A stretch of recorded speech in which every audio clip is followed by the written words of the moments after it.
Muy bien. Hola, buenas tardes. Quiero empezar comentándoles que cuando recibí la invitación para este, esta ponencia, eh, lo primero que sentí fue mucho miedo.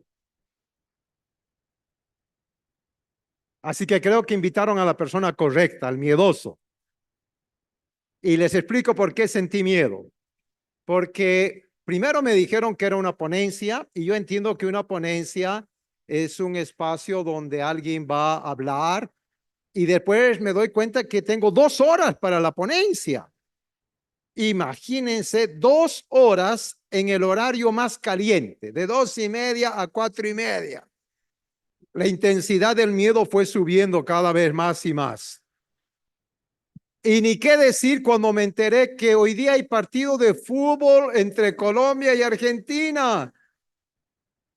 Y ahí sí pensé, van a estar temblando de miedo. Pero no sabía si decir eso de los argentinos o de los colombianos. Me preocupé más cuando me enteré que un pastor tiene la creencia que si él no ve el partido de principio a fin, su equipo va a perder. Así que ya estamos en apuros porque ¿qué hacemos con el taller de hoy día? Si alguno de ustedes tiene esa creencia y después echan la culpa al expositor que se prolongó y no pudo ver el partido de principio a fin. Bueno, hermanos, quiero felicitarles por la iniciativa de tocar estos temas en las tardes. El tema de ayer de la polarización fue extraordinario. Qué bien que haya un espacio para hablar sobre el miedo, sobre inteligencia artificial. Son temas realmente relevantes y que nos ayudan en esto que en Langham hablamos, el puente del mundo contemporáneo al mundo actual. Así que cuando pensé en hablar acerca del miedo, permítanme decirles, estoy muy consciente que estoy hablando a un auditorio al cual respeto, pero que no es de mi nacionalidad. Yo no soy colombiano, yo soy boliviano. Y como boliviano, ¿qué les puedo decir a ustedes acerca del miedo? Entonces pensé que sería bueno mandar una rápida encuesta para que me ayuden a entender el auditorio al cual voy a hablar. Y estoy muy agradecido con mi colega Dionisio, que me facilitó. Hicimos una encuesta muy rápida con la ayuda de William, que está acá, de mi hijo Esteban. 4 preguntitas rápidas que las enviamos por Google Forms.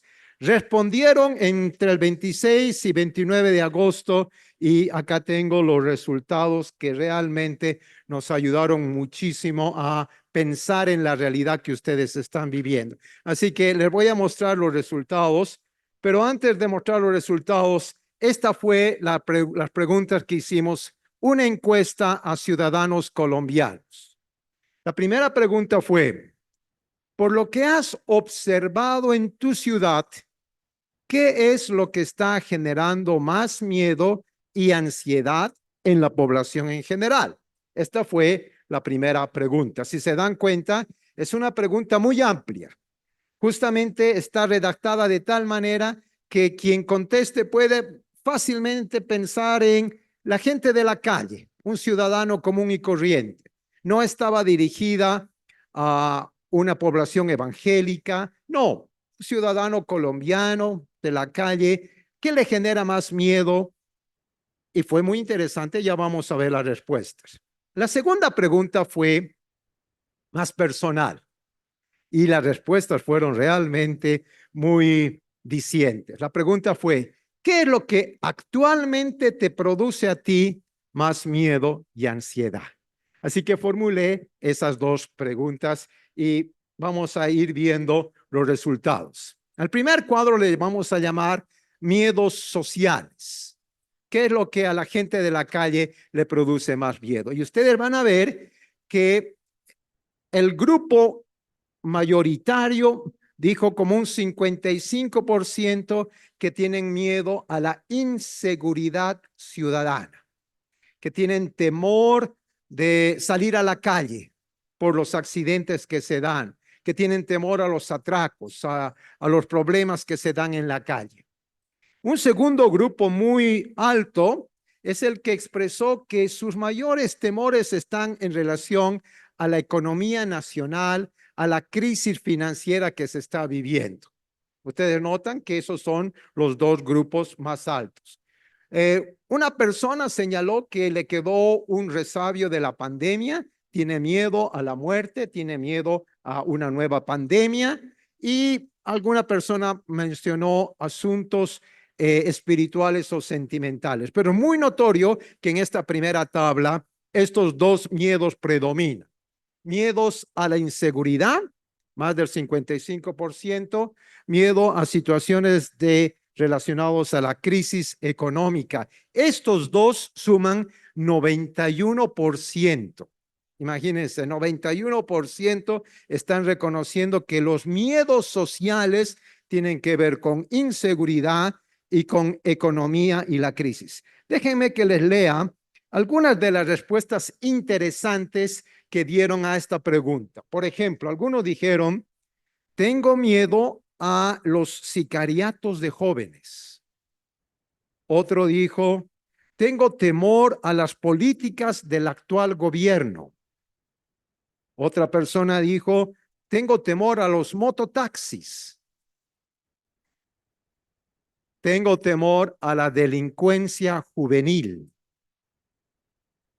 Interesante. Así que en esta primera parte nos damos cuenta que el mayor temor tiene que ver con la inseguridad ciudadana.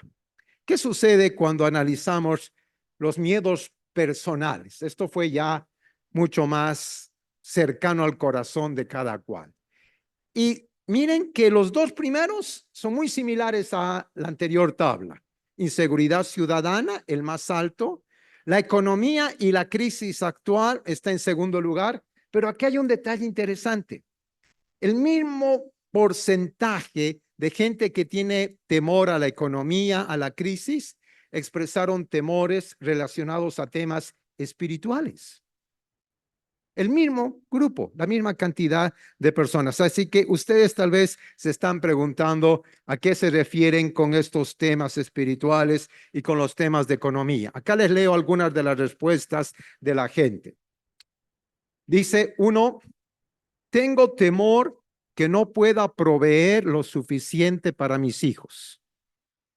Ese es el temor de una persona. Otra dice, cometí algunos errores financieros y me temo que pueden afectar a mi familia.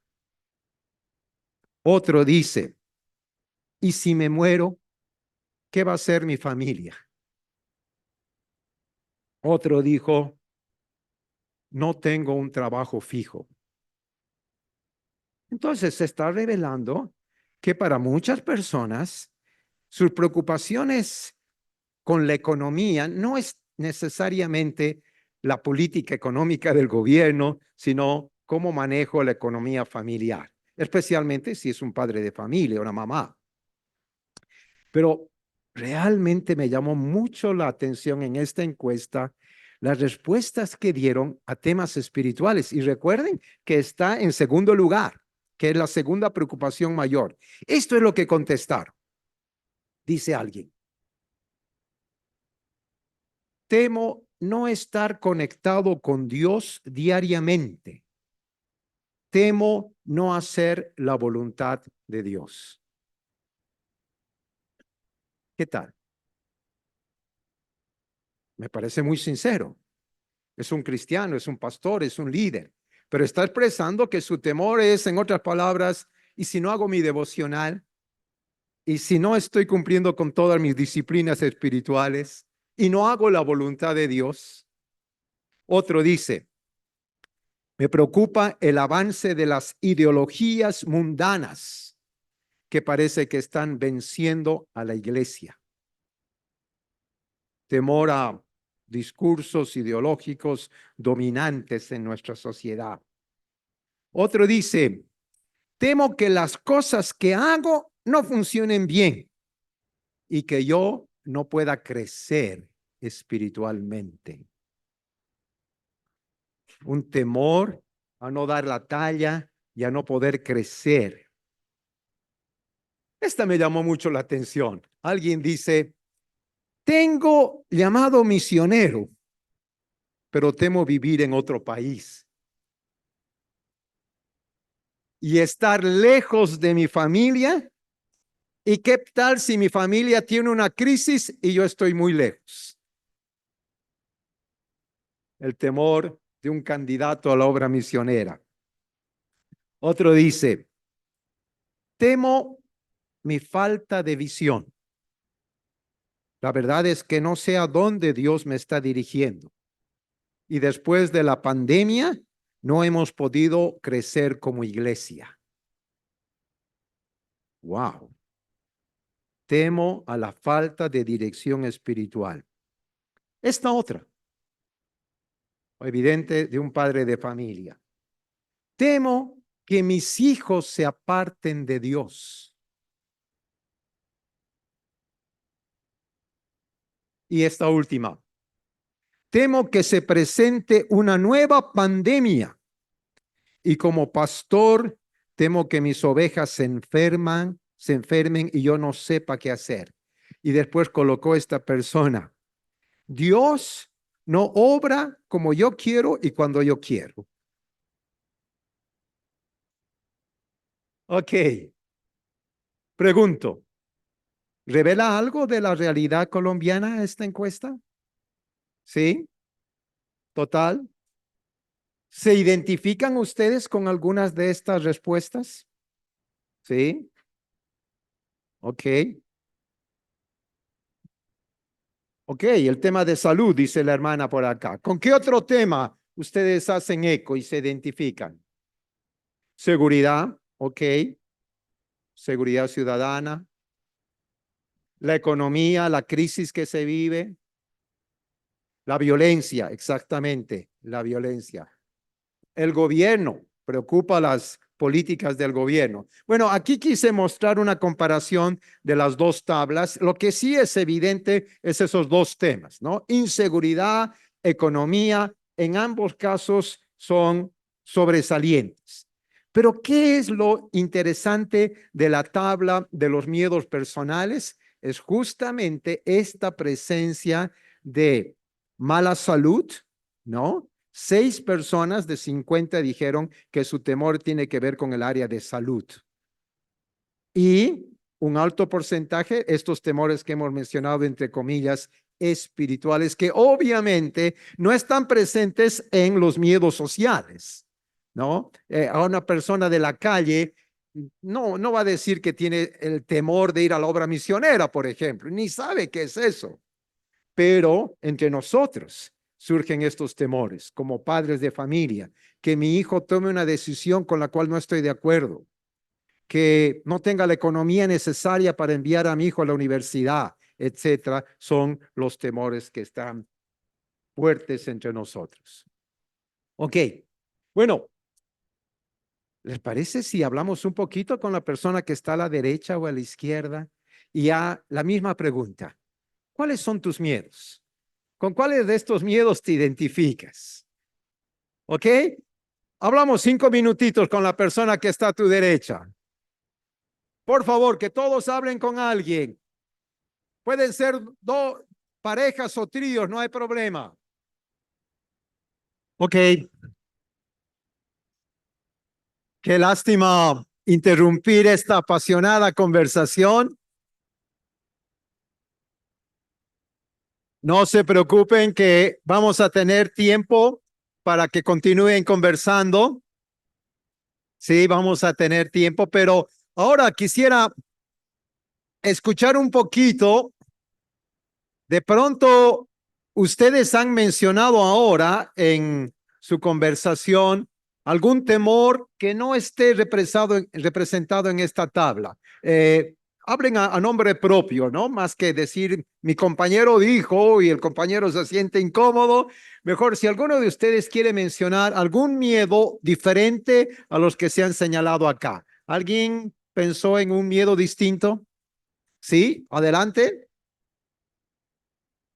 A estar estancada. Wow, perfecto. Muchas gracias. Vi otra mano. Ya,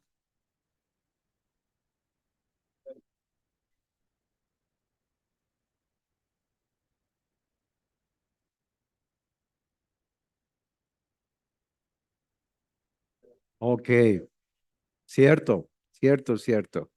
Entonces, miedo a la jubilación, la pensión, la enfermedad, algunas dolencias físicas. Muchas gracias. Había una mano detrás tuya. Adelante.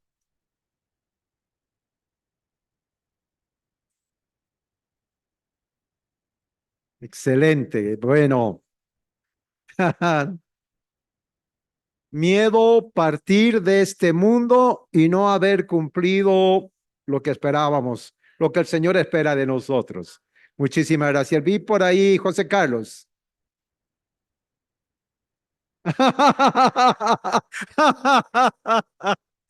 Oh, no, no oyeron acá. Muy bien. Perdón, perdón. Yo aquí riendo y por este lado preguntándose de qué hablaron. Ok, les explico. José Carlos Vieira está viviendo una prórroga y él dice, tengo miedo no cumplir en la prórroga que Dios me dio. Wow, tiene mucho sentido, José Carlos, si te entendemos muy bien. Bueno, parece que solo este sector tiene miedos, aquí este sector no sufre de ningún temor. Ok, gracias, aquí.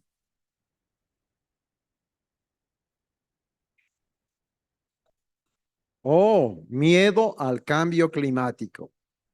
Muy buen punto y no lo habíamos mencionado antes. Bien, uno más, aquí.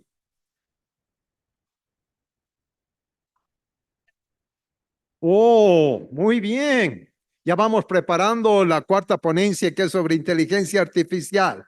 Miedo a todo lo negativo que trae la inteligencia artificial. Muy bien. Bueno, vamos a dejarlo aquí. Ah, voy a dar un poquito de teoría muy corto y después de eso van a ustedes trabajar en grupos. ¿Está bien? Bueno, pues si estamos hablando de miedo, obviamente hay que contestar a la pregunta, ¿qué es el miedo? Y hay muchas definiciones distintas, pero me gustó esta. Se las leo. El miedo es una emoción básica y natural que experimentamos como respuesta a una amenaza percibida o a un peligro real. Es una reacción de supervivencia que nos permite estar en alerta y preparados para enfrentar o evitar situaciones que consideramos amenazantes. Repito la definición y vamos a tratar de captar bien. Estamos hablando de una emoción básica, fundamental, natural. La pregunta es, ¿qué despierta esa emoción? Es una respuesta a una amenaza, a un peligro real. Es una reacción de supervivencia que nos permite estar en alerta, preparados para enfrentar el peligro. A partir de esa definición les pregunto, ¿es malo o bueno el miedo? Es bueno. ¿Por qué es bueno? ¿Qué me imagino? Exactamente. ¿Perdón? Ok, no tuviéramos fe. Ok. Pero lo que quiero que captemos, hay un lado positivo muy importante. Porque hay una situación de peligro, hay una amenaza y tenemos que estar preparados cómo reaccionamos a esa amenaza. Así que el miedo es una gran ventaja que nos dice cómo reaccionamos frente a ese peligro, esa amenaza. Nos pone en alerta, prepara el organismo para enfrentar esa situación de peligro. Hasta aquí estamos de acuerdo. Ok, avanzamos un poquito. Entonces, ¿qué tipos de miedo existen? Este es un cuadro muy sencillito, pero me parece que nos va a ayudar. Hay un miedo que es racional, hay un miedo que es exagerado y hay un miedo irracional. Pensemos en cada uno de ellos. El miedo racional. El miedo racional es proporcional al nivel de peligro que nos amenaza. El miedo racional es saludable. Es indispensable para protegernos. En otras palabras, estamos frente a un miedo que nos ayuda muchísimo, ¿no? Porque obviamente si cada vez que yo cruzo esta calle, la verdad es que tengo miedo de ser atropellado por una de esas motos o de los autos que suben a todas. Y entonces, ¿qué hago? Me preparo y estoy listo. A ver, ¿en qué momento puedo cruzar? Si no tuviera ese miedo, cruzo a ciegas. ¿No es verdad? Hay un miedo positivo, racional, que me prepara para enfrentar una situación amenazante. Pero, ¿cómo es el miedo exagerado? El miedo exagerado está basado en la realidad, pero es desproporcional al nivel del peligro que nos amenaza. El miedo exagerado es disfuncional. Paraliza en vez de ayudar. Dijimos que el miedo debe prepararte, ¿no es verdad? Te prepara, estás listo. Pero si es irracional, te paraliza y no haces nada. Y entonces me quedo parado en la esquina, todo el mundo ya cruzó y yo sigo ahí. Y si no, creo que no alcanzo a cruzar. Y si viene una moto a toda velocidad, no, y me quedo paralizado. Es un miedo exagerado, disfuncional. Pero veamos el tercero, el irracional. El miedo irracional no tiene base en la realidad actual, de la cual estamos conscientes, sino que ese miedo está fundamentado en algo que no existe. Están ligadas este tipo de situaciones de miedo irracional a las fobias y a las paranoias.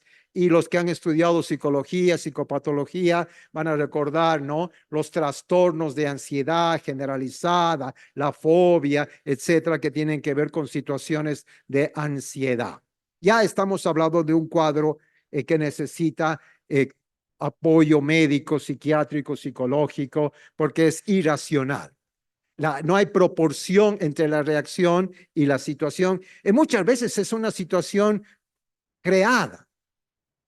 La época que yo ejercía como psicólogo, tuve una paciente que tenía una fobia impresionante a subir al avión.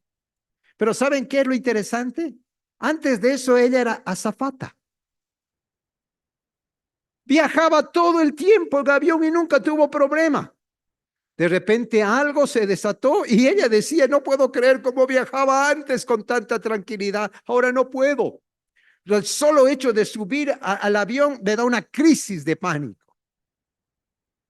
¿Notan? Es un miedo irracional que no tiene proporción con la situación. Es algo, el temor de que algo suceda, un accidente aéreo. Bueno, pero lo que queremos es darles la oportunidad de que interactúen ustedes con dos autores extraordinarios.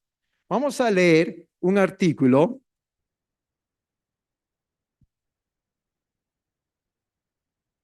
de Federico Villanueva.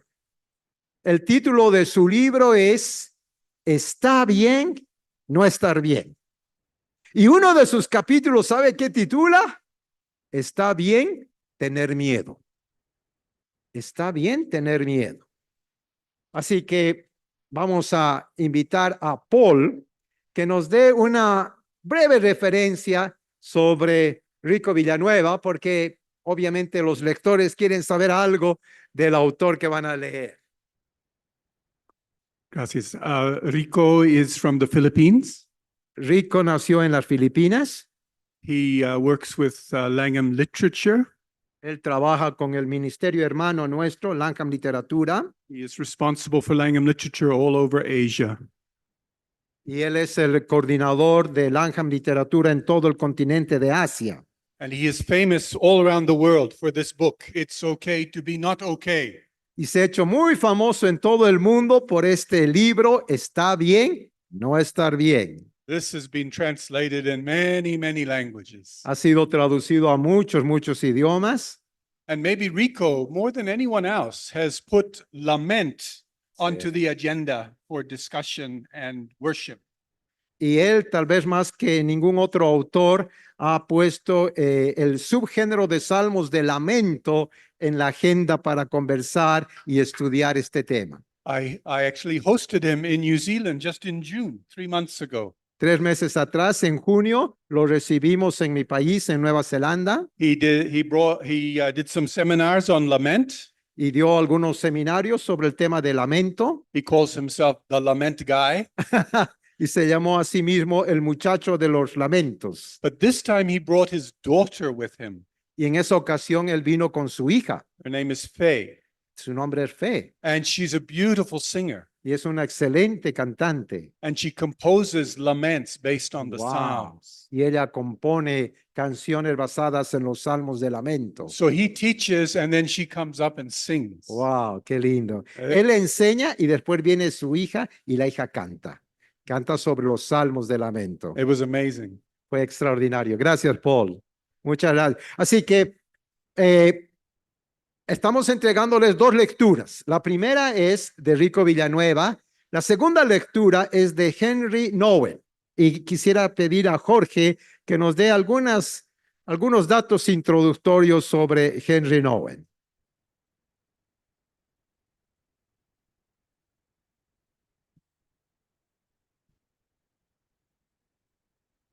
Muchas gracias, Igor.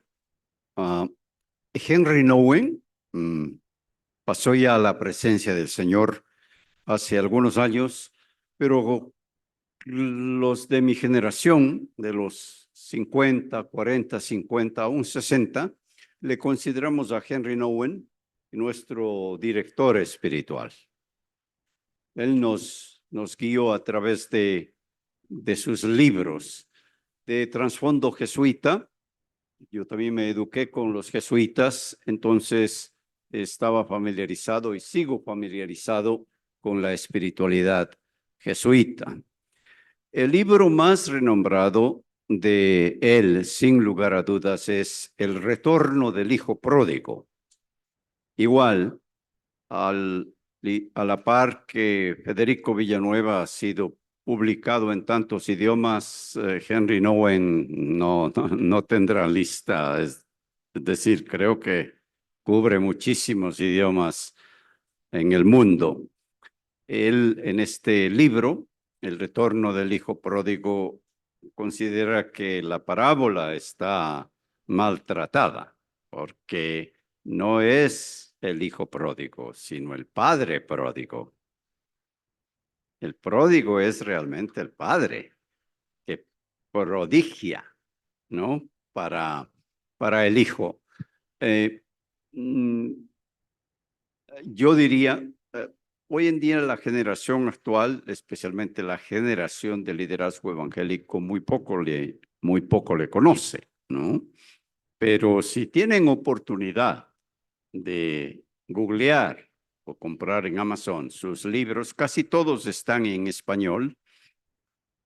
Tomen en cuenta el libro de él, El retorno del hijo pródigo. Creo que es como la obra cumbre de él. Y como un buen holandés, utilizó 3 versiones o 3 fuentes para escribir este libro. El primero fue su propia experiencia de hijo. Esa fue una vertiente. En segundo lugar fue la parábola de Lucas. Y en tercer lugar fue el cuadro de su compatriota, de Rembrandt. Rembrandt pintó pues el retorno del hijo pródigo, y el cuadro otra vez de Rembrandt es una maravilla. Algunos de nosotros tenemos en nuestras casas, ¿no? El cuadro de El retorno del hijo pródigo, y se cree que fue el retorno más bien de Rembrandt a Dios, porque al final de sus años parece que vivió una experiencia de reconciliación con el Señor. Rembrandt siendo uno de los grandes pintores, especialmente de temas espirituales. Entonces, gracias, Igor, por esta oportunidad. Si tienen la ocasión de encontrar algún librito de Henry Nouwen, a ojos cerrados. Muchas gracias, Jorge, Paul. Vamos a hacer la siguiente dinámica. Espero que todos hayan recibido 2 artículos, ¿sí? Son 2. Uno es de Rico Villanueva y el otro es de Henry Nouwen, ¿ok? El artículo de Rico Villanueva es un extracto del capítulo 5 del libro que les mostré, Está bien tener miedo. El artículo de Henry Nouwen es un capítulo del libro Formación Espiritual. Y en el libro de Formación Espiritual, él tiene un capítulo que le tituló De la casa del miedo a la casa del amor, del temor al amor. Entonces, lo que quiero es que en parejas, entre 2, uno de ustedes va a leer a Rico Villanueva y el otro va a leer a Henry Nouwen. Tienen 15 minutos, más que suficiente para leer. Y después, el que leyó de Henry Nouwen le va a explicar al otro y viceversa. El que leyó de Rico Villanueva le va a explicar. ¿Qué es lo que le van a explicar? Aquí está, por favor, observen. ¿Ok? Denme un minuto más de su atención, por favor. Yo sé que están muy emocionados de leer, pero escuchen. Después de leer y reflexionar en la lectura, comparte a tu compañero tu respuesta a estas preguntas. 1. ¿Qué enfatiza este autor sobre la enseñanza bíblica acerca del miedo? ¿Qué dice Henry Nouwen? ¿Qué dice Villanueva sobre el miedo? 2. ¿Cuál es el punto principal del autor en relación al miedo? ¿Cuál es la tesis del autor en relación al miedo? Y 3. ¿Cuál es el desafío que tú recibes de tu lectura? Así que lees con estas 3 preguntas en mente y después le compartes a tu compañero lo de Villanueva y él te comparte lo de Henry Nouwen. ¿Está bien? Decidan rápido, por favor, no demoren quién va a leer a cuál. Y tenemos 15 minutos a partir de ahora y yo me voy a ir moviendo por la sala para ver cómo les está yendo. A trabajar, por favor. Uno lee Villanueva, el otro lee Henry Nouwen. Muy bien, muchísimas gracias. Qué precioso ver a todo mundo apasionado, primero leyendo y después enseñando al otro. Hermoso, muy lindo. Ok. Lo de bueno es que se llevan la lectura. Obviamente este es solamente un extracto. Valdría la pena que lean el capítulo y el libro completo. Así que ya saben, me parece que el libro de Rico Villanueva está a la venta afuera, ¿no? ¿Está bien? ¿No estar bien? Perfecto. ¿Qué les parece si conversamos ahora entre todos nosotros en base a estas 2 preguntas? ¿De qué forma el mandato bíblico no temas se puede malinterpretar? Hablemos un poquito sobre este punto del cual Rico Villanueva conversa, porque saben, yo estaba al preparando esta ponencia, me di cuenta de una paradoja en la cual podemos caer todos nosotros. Porque ya sabemos que más de 100 veces en la escritura se dice, no temas, no temas. Pero por el otro lado, ¿y si tengo temor? ¿Y si tengo miedo? Entonces quedo atrapado porque el mandato dice, no temas. Y entonces, ¿cuál es una de las posibles consecuencias de una mala interpretación del mandato? Es, tengo miedo, me siento culpable de tener miedo, por lo tanto, niego que tengo miedo. Y entonces, ante la congregación digo, no, no tengo miedo. Soy un soldado de Cristo, soy un guerrero de Cristo, no tengo miedo. ¿Me acompañan? Pues fácilmente puede suceder eso, ¿no? El mandamiento dice no tengas miedo y entonces si tengo miedo, ¿qué hago? ¿De qué manera la lectura de Rico Villanueva nos ayuda a resolver este aparente dilema? Una mano y le damos la palabra. Ahí veo una mano. ¿Cuál es tu nombre? Alfonso. Alfonso, ¿cómo lograste resolver este dilema a partir de la lectura?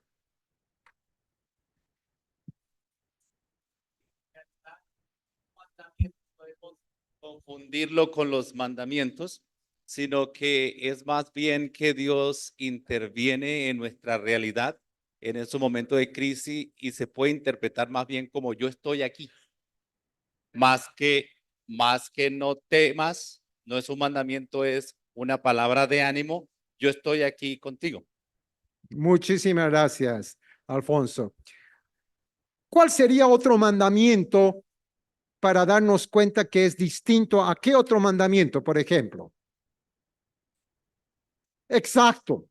El mandamiento no matarás es muy claro, muy directo, pero es diferente. Este no temas no podemos equiparar al no matarás. ¿Me captan? Entonces creo que entender este punto, wow, me da la libertad de reconocer, tengo miedo.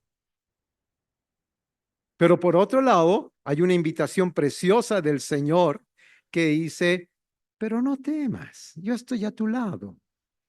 Cambia, ¿no? Totalmente la figura viéndolo de esta manera. Adelante.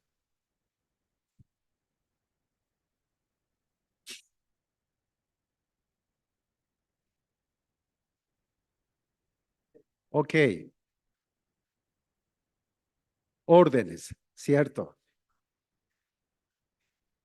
Considero como si fuese una orden. Qué buen punto. Muchísimas gracias. Cómo la gramática nos ayuda, ¿no? Porque entendemos que el imperativo es una orden. No temas, lo tomamos como un imperativo, una orden. Y si tengo miedo, entonces me siento culpable y me siento mal. Ok. Hermano, vuelve a darle el micrófono para que todos se puedan escuchar. Muy lindo tu punto, por favor, repítelo. No, yo decía que la razón por la cual nosotros caemos en ese error es porque nos han enseñado que el tiempo imperativo en los verbos son órdenes. Y cuando la escritura dice no temas, yo lo considero como si fuese una orden, un mandamiento de Dios. Correcto. Y por lo tanto, si es un mandamiento, no quiero violarlo, no quiero desobedecer. Pero por el otro lado, soy real, tengo miedo. Y en realidad, esta es la tesis de todo el libro de Rico Villanueva, ¿no? Está bien, no estar bien. Lo que él está afirmando es, y tiene mucha razón, los cristianos evangélicos no sabemos manejar las emociones. No tenemos facilidad. Ok, ahí vamos a dar. Termino este punto y te doy.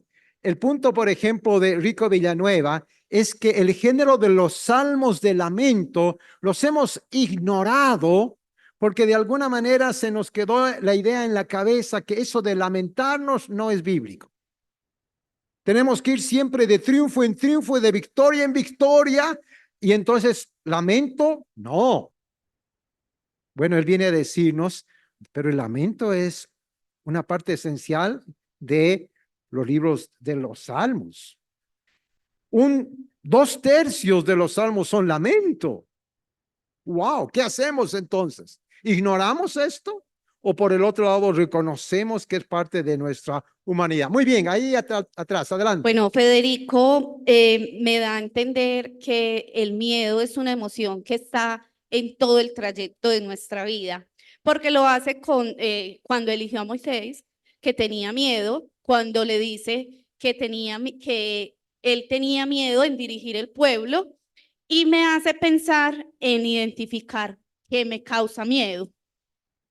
La última frase no te entendí, ¿te hace pensar en? En identificar qué me causa miedo, Ok. o cuáles son mis miedos. Muchas gracias. En identificar cuáles son esos miedos. Creo que el punto de Rico es, si malinterpretamos el mandamiento, entonces la consecuencia es, voy a negar mi sentimiento. Y al negar el sentimiento, estoy cayendo en una trampa terrible. Porque si no, pregunten a los psicólogos. La primera tarea del psicólogo es ayudarle a la persona a vencer sus negaciones y a reconocer y no negar. Entonces nos ayuda muchísimo este punto de Rico de interpretar de otra manera. Bien, avancemos un poquito más. ¿Cómo se puede pasar de la casa del temor a la casa del amor? El artículo de Henry Nouwen. A ver, una o dos personas que quieran compartir rápidamente qué extrajeron de la propuesta de Nouwen, cómo pasar de la casa del temor a la casa del amor. Mire que hasta rima, temor y amor. Hay una mano ahí atrás y otra mano. Un minuto, vamos a usar el micrófono. Adelante. Yo logré extraer de la lectura que Nouwen nos plantea que la oración es el camino expedito para pasar de la casa del temor a la casa del amor. Muy bien. Es la oración, el camino. Bien, ¿alguien quiere comentar algo más? Vimos una mano por ahí atrás y después aquí. Este es el sector de Henry Nouwen, este es el sector de Rico Villanueva. Sumando un poco a la respuesta, creo que lo que hacemos con la oración es demostrar total dependencia del Señor. Muy Entonces, esta es bien. la clave para salir del temor y llegar a la casa del amor. Ok, la oración es el camino para mostrar nuestra dependencia y nuestra sujeción al Señor. ¿Vimos otra mano? Sí. Encontramos siempre las referencias a ir a la presencia de Dios como el lugar de refugio, protección, mi roca fuerte, mi torre, mi castillo. Y todo ese bienestar que tenemos lo perdemos cuando estamos en la casa del temor. Así es que pasar a esa experiencia emancipadora de la oración nos libera. Qué lindo. Es muy interesante cómo él reflexiona la importancia de la casa en el libro de los Salmos, la presencia del Señor como un refugio y sobre todo, que es la verdad que transformó la vida de Henry Nouwen, cuando en algún momento él tiene un encuentro con alguien totalmente alejado de la experiencia de la fe y entonces se propone explicarle la vida espiritual. ¿Qué le puedo decir a esta persona sobre la vida espiritual? Y él reconoce que la verdad central fue descubrir que él es un hijo y un hijo amado de Dios. O tú podrías decir, soy una hija y una hija amada de Dios. Centrar toda la reflexión sobre la verdad de que soy hija e hija amada, soy hijo e hijo amado, y permanecer en esa verdad. ¿No es verdad que va a cambiar nuestra perspectiva de cómo nos relacionamos con el mundo?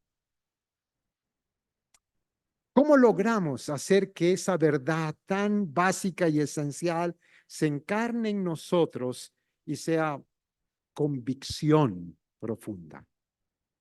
La oración. De alguna manera alguien decía, el problema de nosotros predicadores es que la distancia entre la cabeza y el corazón, que parece ser no tan grande, pero en la práctica hay una distancia muy grande. Y el gran riesgo de nosotros expositores bíblicos es que luchamos mucho por descubrir la idea exegética, la verdad central, y nos manejamos tan racionalmente. Y la gran pregunta es, ¿cuánto de eso realmente está llegando a tu corazón? De tal manera que nuestras exposiciones no solamente deben ser cognitivas, sino también tienen que partir del corazón. Como parte de mi preparación para este taller, en mi iglesia tenemos una brillante psicóloga cristiana que actualmente está dando un curso sobre inteligencia emocional, sobre cómo gestionar las emociones. Así que me acerqué y le dije, ¿me podrías dar algunas pautas? Estoy temblando de miedo porque tengo que hablar del miedo en Colombia. ¿Qué me puedes sugerir? Y me encantó que ella me dijo, mira, por mucho tiempo los psicólogos manejaban el tema de la inteligencia emocional, Daniel Goleman con su libro. Hoy en día hablamos sobre todo de cómo gestionar las emociones. Me decía ella, en otras palabras, obviamente las emociones juegan un papel muy importante en la vida, pero la gran pregunta es, ¿cómo las gestionamos? Y entonces pensé, ¿podríamos hacerle esa pregunta al Señor Jesús y decirle, ¿cómo gestionaste estas emociones tan humanas como el miedo o la angustia? Y quisiera terminar nuestro taller justamente contestando a esa pregunta. ¿Cómo Jesús gestionó sus emociones? El texto es muy conocido por todos nosotros. Seguramente algunos incluso lo han predicado. Pero voy a revisar el texto solamente a partir de esta pregunta. ¿Cómo gestionó Jesús el miedo y la angustia? Y quisiera sugerir que en primer lugar, Jesús reconoció su profunda angustia. Dice el texto de Mateo 26. Leo ahora el verso 36, 37 y 38. Entonces llegó Jesús con ellos a un lugar que se llama Getsemaní y dijo a sus discípulos, siéntense aquí, entre tanto voy allí y oro. Y tomando a Pedro y a los dos hijos de Zebedeo, comenzó a entristecerse y a angustiarse en gran manera. Verso 38. Entonces Jesús les dijo, mi alma está muy triste. Mi alma está muy triste hasta la muerte. Quédense aquí y velen conmigo. ¿Cómo gestionó Jesús sus emociones?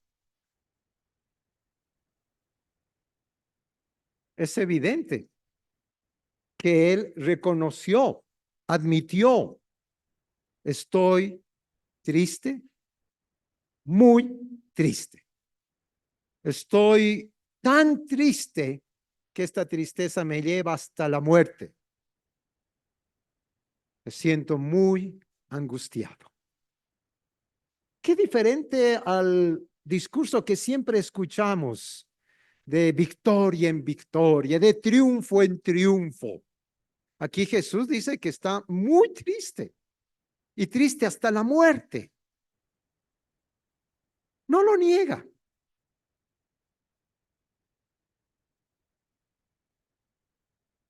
Recuerdo que en una ocasión trabajaba en la obra universitaria. Había estado trabajando en la ciudad de La Paz. Tomé el último bus para llegar a mi ciudad, Cochabamba. Toda la noche en el bus. Y a eso de una hora después de haber llegado, una llamada telefónica. La mamá de la asesora de tal grupo acaba de fallecer. A buscar un nuevo bus para viajar a la ciudad de La Paz y para consolar a la familia. Estamos en una reunión de la iglesia. Ella era muy querida. Ella, su hermano, trabajaban entre estudiantes. La mamá había fallecido. Pero hermanos, el que estaba dirigiendo la reunión tenía una risa de oreja a oreja, tocaba la guitarra y nos animaba a que ninguno esté triste. La hermana ya está en la presencia del Señor. No hay lugar para la tristeza. Pero yo veía el rostro de los hijos quebrantados, secándose las lágrimas y sintiéndose culpables de llorar. Y de repente el hermano me ve y dice, el hermano Igor ha llegado, seguramente tiene la palabra de Dios para nosotros. Venga, pase adelante.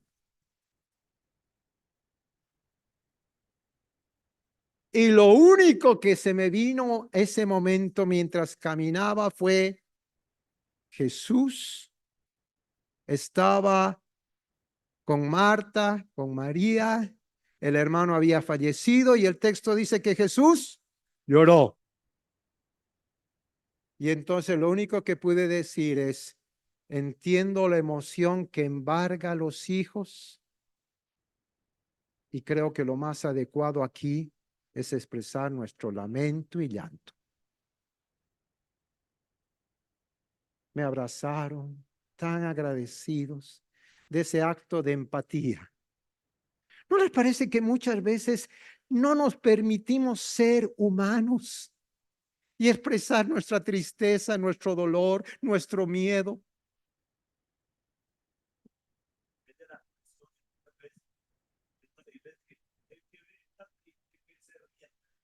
Wow, el que venga triste que se ría. No puede estar triste un corazón que alaba a Cristo. Pero si estoy triste, ¿qué hago? Orar o reprimir sus emociones. Pero, por favor, entiendan lo que trato de decir. Jesús está triste y dice a sus discípulos, estoy muy triste. Eso es gestionar las emociones. Eso es ser honesto. Eso es ser humano. Estoy muy triste. Pero no solamente eso. Además de eso, Jesús, en segundo lugar, pidió el apoyo de sus amigos más cercanos. ¿No le parece extraordinario que el relato dice que del grupo de todos los apóstoles no los llevó a todos? Los dejó ahí, pero dijo, Pedro, Jacobo, Juan, ustedes tres, vengan aquí conmigo. ¿Por qué ellos tres? ¿Qué sabemos de Pedro, Jacobo y Juan? ¿En qué otra ocasión estuvieron con Jesús? Era el grupo más íntimo. Jesús tenía una relación muy estrecha con ellos. Y entonces llama a los más cercanos. Es a ellos, a los más cercanos, que les abre el corazón y les dice, estoy muy triste, muy angustiado. Quédense aquí conmigo. Te pregunto esta tarde, ¿tienes un grupito de tres a quienes puedes llamar en tu momento de mayor angustia y decirles, quédate aquí conmigo? ¿Tienes? Qué hermoso. Qué bendición es tener un grupito así. Obviamente no te estoy pidiendo que si eres pastor el domingo en el púlpito hablas tu corazón a todo el mundo. No, pero debes tener un grupito pequeño, 2 o 3. A ellos les puedes abrir tu corazón. Jesús admitió su angustia, su miedo, recurrió a los más cercanos. Bueno, conocemos el relato bíblico. ¿Qué pasó con los tres? ¿Qué pasó después de que tuvo el primer periodo de oración Jesús? Estaban dormidos. Segundo periodo, estaban dormidos. Tercer, dormidísimos. Así que al final les dice, sigan durmiendo. Exacto. Pero hizo algo más. Acudió al que nunca se duerme. Sabía de alguien que iba a estar con él en todo momento. Acudió al Padre en oración.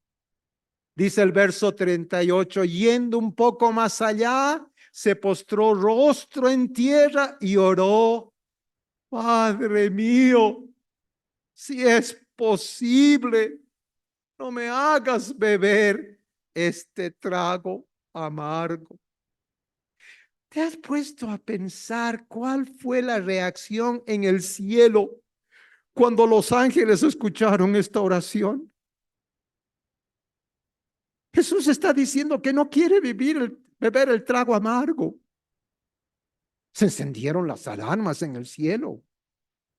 ¿Qué hacemos con el plan de salvación? ¿Qué habrá dicho el Padre? El Hijo está renunciando en el último momento, no quiero beber esta copa, porque además Jesús sabía que en el Antiguo Testamento la copa es expresión de el juicio de Dios. Él tenía que vivir el juicio, beber el juicio. Y humanamente dice, no quiero beberlo. Pero añade, pero hágase tu voluntad y no la mía. ¿Qué sucede entre la primera y la segunda oración? ¿Es exactamente igual? No, porque en la primera dice, si es posible, en la segunda dice, si no es posible, hágase tu voluntad.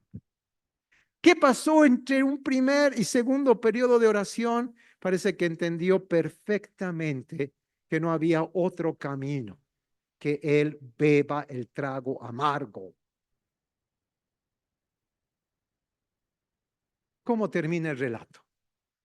Extraordinario. Alex Chang nos enseñó que en todo texto narrativo, ponle atención a la primera escena y a la última escena. La primera escena, Jesús angustiado y entristecido hasta la muerte. La última escena, muchachos, levántense, aquí vienen los que me entregan. ¿Qué pasó dentro de Jesús? Tuvo la fuerza necesaria para enfrentar la muerte, beber el trago amargo. Descubrió que aún en el momento más angustiante de la vida, él seguía en la casa del Padre, porque lo hizo por amor a ti y por amor a mí. Y enfrentó la cruz con total valentía, porque recibió el sostén que necesitaba del Padre. Amado hermano, amada hermana, querido pueblo colombiano, les habla un boliviano desde el corazón. Ustedes y yo sufrimos. Sufrimos por nuestros gobiernos, sufrimos por la inseguridad, tenemos muchos temores. ¿Cómo quisiéramos que nuestra nación fuera mucho más segura? Y oramos al Padre, ¿no es verdad? Oramos por un país diferente. Y en ocasiones parece que la respuesta se hace tardar. No vemos los cambios que quisiéramos. Pero hay algo en lo cual tú y yo podemos darnos cuenta que sí hubo un cambio. Cambió algo en mi corazón. Tengo una actitud diferente.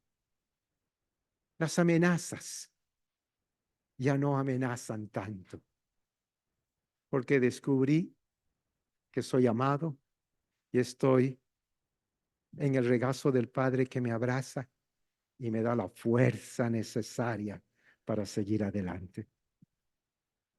Entonces terminamos con la misma persona con la que conversaste. Vuelve a la pregunta inicial. ¿Qué te da miedo? Pero ahora, a partir de todo lo que hemos compartido, descubre cómo estar en la casa del amor te permite enfrentar el mundo en el cual estamos. Terminamos conversando con la persona que está a tu derecha, a tu izquierda. Abre una vez más sobre el miedo, compártelo y en oración cerramos nuestro tiempo. Que haya un murmullo santo de oración entre todos nosotros en este momento. Oramos, por favor.